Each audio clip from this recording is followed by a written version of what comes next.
ये जो एनालिसिस आज आप देखने वाले हो, कंप्लीट स्क्रीनशॉट के साथ मैं आपको प्रूफ दिखाने वाला हूं और आज आपको समझ में आ जाएगा कि एनसीईआरटी करना कितना इंपॉर्टेंट है। अगर एनसीईआरटी प्रीवियस ईयर कर लेते हो तो आपका 180 आउट ऑफ 180 जरूर आ जाएगा। जब मैंने नीट 2024 केमिस्ट्री पेपर का एनालिसिस किया, एनसीईआरटी केमिस्ट्री बुक से डायरेक्ट थ्योरेटिकली पार्ट से 19 क्वेश्चन पूछा गया। ये question direct P block 16 group के टेबल से बॉइलिंग पॉइंट से पूछा गया है। ये question chemical bonding NCERT direct box से पूछा गया है। आप सभी को यहां पे क्लियरली मैंने बता दिया है। ये जो लुकास टेस्ट का अल्कोहल फिनोल एथर एनसीईआरटी लुकास टेस्ट के डायरेक्ट लाइन से यहां पे पिकअप किया गया है।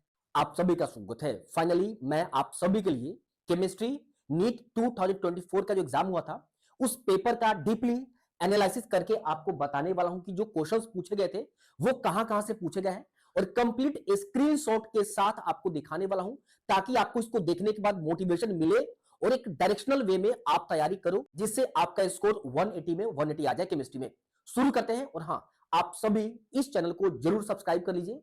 आगे आप सभी को फिजिक्स का भी एनालिसिस मिलेगा और भी बायो का भी और भी बहुत सारी वीडियोस इंपॉर्टेंट आपके लिए प्रिपेयर करने वाला हूं। शुरू करते हैं और टेलीग्राम को भी आप सभी ज्वाइन कर लीजिए। सबसे पहले क्लियर कर दूं, अभी जो एनालिसिस करने वाला हूं ये मैं सिर्फ सेक्शन ए का एनालिसिस करने वाला हूं, यानी 35 क्वेश्चंस का ही एनालिसिस करने वाला हूं। हालांकि इसको देखने के बाद सब कुछ क्लियर हो जाएगा क्वेश्चन कहां से पूछे जाते हैं। अब सेक्शन ए में 54 डायरेक्ट एनसीईआरटी बुक के थ्योरेटिकली पार्ट से आया। जब मैं इसको प्रिपेयर कर रहा था तो मैंने एनालिसिस किया कि इस केमिस्ट्री में सबसे ज्यादा थ्योरेटिकली पार्ट से क्वेश्चन पिकअप किया है नीट 2024 में। केमिस्ट्री का सबसे पहला क्वेश्चन यानी 51 नंबर, मतलब ये जिस सेट का है उस सेट में 51 नंबर से केमिस्ट्री स्टार्ट है। अब देखो ये स्पिन वाली यानी मैग्नेटिक मोमेंट का क्वेश्चन है, ठीक है, और यह डायरेक्ट फॉर्मूला बेस्ड क्वेश्चन यहां पे पूछा गया है। हालांकि बहुत ईजी है, सभी आप सभी इसको कर लेंगे, बट देखो यहां पे ये डायरेक्ट एनसीईआरटी फॉर्मूला पे बेस्ड है। अब हम बात करते हैं केमिस्ट्री का नेक्स्ट क्वेश्चन। अब देखो ये जो क्वेश्चन पूछा गया है ये क्वेश्चन मोस्ट स्टेबल कार्बोकैटायन पूछा गया है। अगर आपने कार्बोकैटायन पे क्वेश्चन किया होगा तो आप इसको कर लेंगे। ये प्रीवियस ईयर में भी पूछा गया है कार्बोकैटायन के ऊपर क्वेश्चन, और आप सभी देखोगे ना तो एनसीईआरटी में भी आपको यहां पे क्लियरली दिया गया, यहां पे, ठीक है, यहां पे प्रॉपर। और यहां पे एक प्रॉब्लम 8.19 जो क्वेश्चन है ये भी इस तरीके से लिस्ट स्टेबल पूछा गया कार्बोकैटायन। तो कार्बोकैटायन का क्वेश्चन आप सभी जरूर किए होंगे, अगर किए होंगे तो आप इसको जरूर सॉल्व कर लोगे। आप सभी नेक्स्ट क्वेश्चन देखो, ये क्वेश्चन बॉइलिंग पॉइंट के ऊपर आधारित है। और आप सभी देखो ये जो क्वेश्चन है डायरेक्ट क्वेश्चंस इस टेबल से पूछा गया है, अब पी ब्लॉक के, ठीक है। अब यहां पे देखो ये एक्चुअल में ग्रुप 16 का टेबल है। यहां पे पूछा गया कि the boiling point of hydride of group 16 element of the following, तो बताएगा कि H2O का सबसे ज्यादा है। तो देखो यहाँ पे बॉइलिंग पॉइंट इन सब में H2O, H2S, H2SE और H2T में सबसे ज्यादा बॉइलिंग पॉइंट इसका ज्यादा है। फिर देखो फिर इसका ज्यादा है, देन एंड सबसे कम इसका है, सबसे कम H2SE का। तो सबसे कम यहाँ पे इसी ऑर्डर में ये अरेंज किया गया है। फर्स्ट स्टेटमेंट करेक्ट है इसके अकॉर्डिंग। अब ये सेकंड स्टेटमेंट ये कहता है कि अब इन H2O, H2S इन चारों में आप देखो तो इसका सबसे कम मोलिकुलर वेट होगा, राइट, बाकी सबका ज्यादा होगा, लेकिन सबसे कम होने के बावजूद भी बॉइलिंग पॉइंट इसका ज्यादा है, क्योंकि यहां पे लिखा गया है कि presence of extensive hydrogen H bonding hydrogen bonding in H2O। तो दोनों स्टेटमेंट करेक्ट है, इसलिए पहला ऑप्शन यहां करेक्ट। ये डायरेक्ट इससे पूछा गया है। नेक्स्ट क्वेश्चन, अब ये क्वेश्चन जो पूछा गया है केमिकल बॉन्डिंग का क्वेश्चन है, कंपाउंड और शेप और ज्योमेट्री में आपको यहां पे मैचिंग करना है। तो डायरेक्ट इस टेबल से पूछा गया है। डायरेक्ट मैं आपको दिखा देता हूं, यहां देखो ये ट्रिगोनल पिरामिडल, तो NH3 क्या है आप देखो यहां पे ये वाला, राइट। और उसके बाद स्क्वायर पिरामिड BRF5 का क्या है, ये स्क्वायर पिरामिड, यहां देखो। उसके बाद स्क्वायर प्लेनर क्या है, XCF4 XC स्क्वायर ये वाला, और जो बच गया SF6 वो तो ऑक्टाहेड्रल। डायरेक्ट सेम पूछा गया है। आप देख रहे हो ना, अभी तक जो क्वेश्चन बताया एक भी बाहर से नहीं है। अगला क्वेश्चन देखते जाओ आप। ये जो क्वेश्चन पूछा गया highest number of helium atom is in, तो ये भी नीट 2020 में इस पे आधारित क्वेश्चन पूछा गया है, मैक्सिमम नंबर ऑफ एटम। अगर ये आपने कर लिया होगा तो ये आप ऑटोमेटिक कर लोगे। अब देखो थोड़ा बहुत वैल्यू तो चेंज करेगा, प्रैक्टिस करोगे तो आपको खुद हो जाएगा। और यह जो देखो ये मोल कंसेप्ट का एक्सरसाइज का ये क्वेश्चन है, विच one of the following will have largest number of atom. ये अगर ये आप दोनों किए होते तो इजीली हो जाता। ये कर लोगे तो वैल्यू चेंज, ये आराम से आप कर लोगे। तो देखो आप खुद देखो, अब आप सभी क्वेश्चन ये देखो, ये जो क्वेश्चन आप देख रहे हो अल्कोहल, फिनॉल और ईथर का है, ये भी डायरेक्ट क्वेश्चन है। आपको रीजन का नाम अगर पता होता ये टिक कर देते, इसका आंसर सेकंड होगा। अब ये जो है हाइड्रोबोरेशन का है, ठीक है, हाइड्रोजन पेरोक्साइड H2O2 और BH3, और यहाँ पे PCC डाल देंगे, ठीक है। और यहाँ पे देखो क्या लिखा हुआ है कि ऑक्सीडाइज टू अल्कोहल, यही तो है। अब देखो मैं आपको बता रहा हूं, अब कुछ स्टूडेंट ये सोचेंगे कि सर एक बात बताओ, यहाँ पे दो अलग अलग रिएक्शन रिएक्शन का यूज करेगा, हाँ करेगा। आप रोड मैप तैयार करो, आपको रिएजेंट पता होना चाहिए कि कौन सा रिएजेंट फेंक कर अगर मारते हैं रिएक्शन पे तो क्या प्रोडक्ट बनेगा। और ये आप कंटिन्यूअसली आप haloalkane, haloarene, alcohol, phenol, ether, aldehyde, ketone, उसके बाद अमाइन, चैप्टर्स को लिंक अच्छे से करो, सारे रिएजेंट को एक जगह लिंक करो, आपका रोड मैप तैयार हो जाएगा। रोड मैप प्रैक्टिस करना शुरू कर दो, ये बहुत हेल्प मिलेगा आपको। नेक्स्ट क्वेश्चन थर्मोडायनेमिक्स से है, तो इसमें आपको आइसोथर्मल, आइसोकोरिक, आइसोबारिक, एडियाबेटिक, ये तो आप सभी कई बार की हो। यहां भी है स्टेट्स ऑफ मैटर, जब था उस समय रिवीजन आप सभी ने जरूर किया होगा। ये क्वेश्चन बड़ा कॉमन है, ठीक है। थर्मोडायनेमिक्स में आप सभी ये पढ़ोगे ही पढ़ोगे, ठीक है। तो ये आप सभी डायरेक्ट एनसीईआरटी का बड़ा सिंपल क्वेश्चन है। नेक्स्ट क्वेश्चन जो दिया गया है यह अल्कोहल, फिनोल, ईथर का क्वेश्चन है। और ये क्वेश्चन पूछा गया है कि which one of the following alcohol react instantaneously with Lucas reagent. तो आप इसको देखकर भी टिक कर दोगे, या डायरेक्ट एनसीईआरटी में आपको यहां पे दिया गया है लुकास्ट रिएजेंट, और क्या लिखा हुआ है कि tertiary alcohol turbidity is produced immediately as they form the halides, लेकिन primary alcohol do not produce turbidity at the room temperature. इसका मतलब टर्शियरी जो होगा बहुत इंस्टेंटेनियसली आपको लुकास रिएजेंट के साथ बना देगा। तो डायरेक्ट एनसीईआरटी का ही तो है। नेक्स्ट क्वेश्चन, अभी तक जितना मैंने बताया क्या एक भी बाहर से आपको दिखाई दिया? नहीं दिया ना। तो मोटिवेशन लो और आप एनसीईआरटी प्रीवियस ईयर पहले करो, उसके बाद जो भी मॉड्यूल प्राइवेट पब्लिकेशन वो करो आप सभी। ये क्वेश्चन देखो, in which of the following equilibria Kp and Kc are not equal. इसमें किसमें इक्वल नहीं होगा? आप सभी देखो, ये क्वेश्चन सेम आपके जेई मेंस 2019 में पूछा गया था, बस वैल्यू को चेंज कर दिया गया था। अभी देखो यहाँ पे Kp is not equal to Kc, बस वैल्यू चेंज कर दिया गया था। तो अगर ये आपने क्वेश्चन प्रैक्टिस किया होगा आपको कंसेप्ट पता होगा। और मैं आपको बता दूं, बहुत सारे बच्चे पूछेंगे क्या जेई मेंस का क्वेश्चन करना जरूरी है? एक बार जरूर कर लेना, ठीक है। ज्यादा क्वेश्चन नहीं पूछता है, एक या दो क्वेश्चन हार्डली, मैं पिछले 3 सालों में देखा हूं एक या दो क्वेश्चन हार्डली पूछता है। बट कंसेप्ट है तो आप कर लोगे, वो नहीं भी करते हो तो कंसेप्ट है तो कर लोगे। अभी ये देखो, ये जो दिया गया है आपको मैच करना था ml, ms, l और n, ये डायरेक्ट आपको दिया गया है। देखो ना यहाँ पे, देखो यहाँ पे, ठीक है। बस, और मैंने यहाँ कर दिया, ये क्या डिनोट करता है? साइज ऑफ द ऑर्बिटल, ठीक है। और एल क्या करता है? एल क्या डिनोट करता है? Shape of the orbital. ML क्या करता है? ओरिएंटेशन, क्या बताता है? ये ओरिएंटेशन ऑफ द ऑर्बिटल्स, और ये बताता है orientation of the spin off the electron. ये पूरा यही तो है, एनसीईआरटी का ही तो है। बस आप सब इसमें कर दो, ठीक है, जो भी आपको सही लगता है। अब आप सभी देखो नेक्स्ट क्वेश्चन अमीन चैप्टर से है, स्टेटमेंट 1 और स्टेटमेंट 2। स्टेटमेंट 1 दिया गया है, aniline does not undergo federal craft alkylation reaction. ये क्लियर एनसीईआरटी का स्टेटमेंट है। Aniline does not undergoes federal craft reaction alkylation के फॉर्म में भी और एसिटाइलेशन दोनों के केस में नहीं करता, क्योंकि सॉल्ट का फॉर्मेशन करता है एल्युमिनियम क्लोराइड के साथ। अब दूसरा स्टेटमेंट है, aniline can not be prepared through Gabriel synthesis. बात सही है, ये जो टॉपिक है, और इस टॉपिक में क्या लिखा हुआ है देखो तो यहाँ पे, aromatic primary amine can not be prepared by this method. इसका मतलब दोनों स्टेटमेंट करेक्ट हो गया। डायरेक्ट एनसीईआरटी से है कि नहीं, आप बताओ। नेक्स्ट क्वेश्चन 62 नंबर, ये जो क्वेश्चन इंट्रामोलिकुलर हाइड्रोजन बॉन्डिंग, ये क्वेश्चन अल्कोहल, फिनोल, ईथर से है। अब इसमें से कौन सा आंसर होगा, ठीक है। अब देखो क्या लिखा गया डायरेक्ट, ये आपके एनसीईआरटी में दिया गया, आपने पढ़ा होगा। Ortho nitrophenol is steam volatile due to intramolecular hydrogen bonding, while para nitrophenol, तो ये आपका ऑर्थो हो गया और ये आपका पैरा हो गया, right. Para nitrophenol is less volatile due to intermolecular. इसका मतलब हमारे में ये पहला सही होगा, ये इंट्रा होगा और ये इंटर होगा। मेरी बात समझ रहे हो नहीं? आपको डायरेक्ट एनसीईआरटी में दिया गया है, आप सभी इसको देखते जाओ। अब बहुत सारे बच्चे बोलेंगे सर मजा आ गया, आपने पहले बता दिया, हम इसी आधार पर तैयारी करेंगे। और मुझे विश्वास है कि जो मैं आपको बता रहा हूं आप इसको फॉलो जरूर करोगे। ये सब कुछ आपके सामने है, मुझे इसमें कुछ भी एड ऑन नया करना नहीं है, सब प्रूफ आपके साथ है, तो आप मेहनत करो। अब देखो ये जो क्वेश्चन है, डायरेक्ट सब्लिमेशन का स्टेटमेंट जो मैंने हाईलाइट किया वही डायरेक्ट पुट कर दिया है। Same on heating some solid substance changes from solid to vapour, same on heating some solid substance changes from solid to vapour, same है। बस आपको टिक करना होता है 2 नंबर, सेम स्टेटमेंट है, सेम स्टेटमेंट। अभी तक जितना मैंने आपको बताया, एक भी क्वेश्चन क्या बाहर से दिखाई दिया आपको? नेक्स्ट क्वेश्चन पे चलते हैं, आप सभी देखो। अब आप सभी नेक्स्ट क्वेश्चन देखो, ये जो क्वेश्चन है थर्मोडायनेमिक्स से पूछा गया है, और यह क्वेश्चन आपको एनसीईआरटी इंटेक्स क्वेश्चन है थर्मोडायनेमिक्स का। थोड़ा सा वैल्यू चेंज किया गया यहाँ पे, इसमें ये प्रॉब्लम 5.10 है।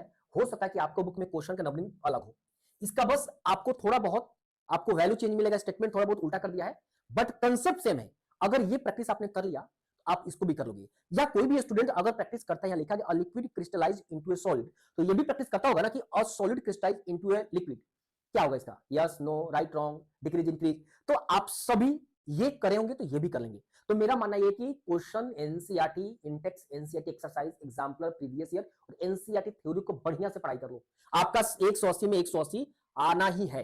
अब ये जो क्वेश्चन है, यह क्वेश्चन पी ब्लॉक का है। Among 16 group element which one does not show -2 oxidation state. तो इसका आंसर जो होगा वो पोलोनियम होगा। यहां पे लिखा गया है कि the stability of -2 oxygen state decrease down the group polonium hardly so -2 oxidation state. आप सभी का यहां पे क्लियर समझ में आ गया। ये जो होता है यही तो होता है, यही तो है, ठीक है, यही तो है, ठीक है। अब बताएगा कि ये -2 ऑक्सीडेशन स्टेट नीचे डिक्रीज करता है। तो बताओ इन चारों में ऑटोमेटिक टिक यही होगा ना 4। ये तो बहुत आसान है। नेक्स्ट क्वेश्चन आप सभी देखें, डायरेक्ट एनसीईआरटी थ्योरी से आप काउंट कर लेना। एनसीईआरटी थ्योरेटिकली पार्ट से कितने क्वेश्चन पूछे गए हैं लास्ट में काउंट करके बता दिया आपको, 19 क्वेश्चन। 35 में 19 क्वेश्चन आपको सिर्फ इस तरीके से थ्योरी से दिया गया है। मेरी बात आप समझ रहे हो ना। नेक्स्ट क्वेश्चन अब आप सभी देखो, ये जो मैच दो क्वेश्चन दिया गया है इलेक्ट्रोकेमिस्ट्री से पूछा गया है और ये डायरेक्ट एनसीईआरटी एक्सरसाइज का ये क्वेश्चन आपसे पूछा गया है। यहां पे देखो H2O2 यहां पे देखो, उसके बाद MnO4 - 2 Mn2, यही तो है। यहां देखो, अरे प्रैक्टिस अगर किए होगे तो इजीली आप कर लोगे। यहां पे देखो FeO2 Fe2O3, यहां पे देखो, आप देख रहे हो ना। बस आपको यहां पे थोड़ा सा प्रैक्टिस यहां पे करना, CaCl2, यही तो है जो मैं अंडरलाइन किया है सेम।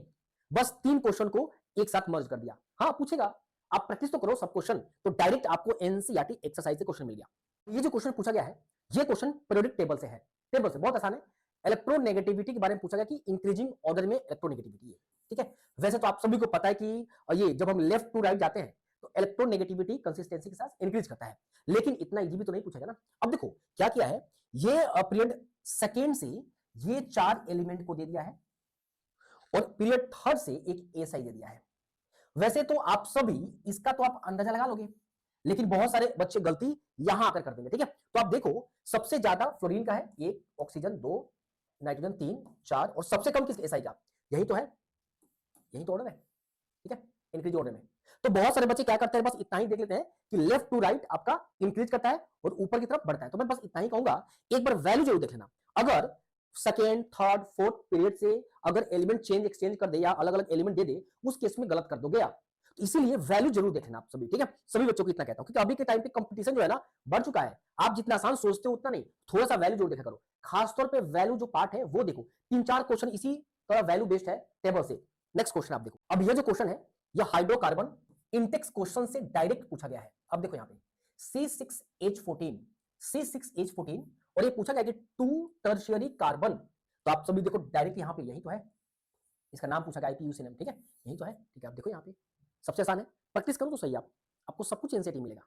बहुत सारे बच्चे और बहुत सारे कोचिंग ये भ्रमित करके रखते हैं कि मेरा मॉड्यूल करो, मेरा मॉड्यूल करो। मैं कहता हूं कि ठीक है मॉड्यूल प्रैक्टिस के लिए करो, लेकिन प्रायोरिटी आप अगर एनसीईआरटी और प्रीवियस ईयर देते हो ना तो आपका उसी में काम बन जाता है और 180 में 180 सफिशिएंट आ जाएगा। मेरी बात आप समझ रहे हो ना। चलो आगे देखो, ये जो क्वेश्चन है अल्डिहाइड, कीटोन और इथर से पूछा गया है।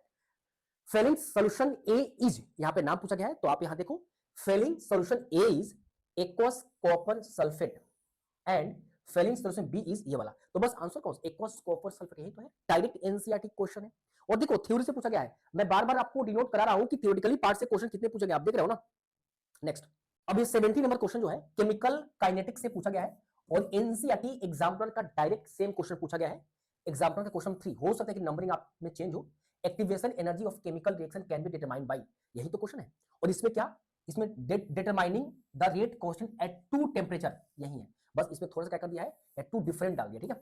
बाकी सेम क्वेश्चन आपको मिलेगा। और यह जो है यह आधारित जो है वो आधारित इस वाले, ये मैं अनलाइन कर इसी पे, ठीक है। इस पे इससे भी आप सभी कर सकते हो, ठीक है। बट ठीक है, एग्जाम्पलर, बहुत सारे बच्चे एग्जाम्पलर के बारे में नहीं जानते हैं, एग्जाम्पलर का सेपरेट बुक आता है वो आप कर लेना। अगला 71 नंबर क्वेश्चन केमिकल काइनेटिक्स से है और डायरेक्ट एनसीईआरटी एग्जाम्पलर से। आप सभी देखो यहाँ पे ये एक्चुअली आई के वर्सेस 1/T बराबर है, ये भी सेम ही है, ये भी सेम है, ठीक है, 1/T सेम है, ठीक है। सेम क्वेश्चन है, आप सभी देखो इसका भी आंसर ये होगा और इसका भी आंसर सेम ही होगा, ठीक है, इसका भी सेम, ठीक है। तो आपको एग्जाम्पलर भी कर लेना ध्यान से। अब देखो 72 नंबर जो क्वेश्चन है अल्डिहाइड, कीटोन, ईथर का है और डायरेक्ट एनसीईआरटी एग्जाम्पलर का है। मैं आपको बता दूं यहाँ पे देखो, ये जो पहला क्वेश्चन है ये आपको रिएक्टेंट पता है, प्रोडक्ट पता है, और सेम एनसीईआरटी एग्जाम्पलर में आपको यहाँ पे देखो क्या दिया है, इसका रिएक्टेंट नहीं दिया है, रिएक्टेंट नहीं दिया है और देखो रिएजेंट दे दिया है और प्रोडक्ट दे दिया है। और यही रिएजेंट तो यहां पूछ रहा है आपसे, यही तो पूछ रहा है। बी में देखो, बी में सिर्फ यहां पे लगा दी सेम, यही तो क्वेश्चन है।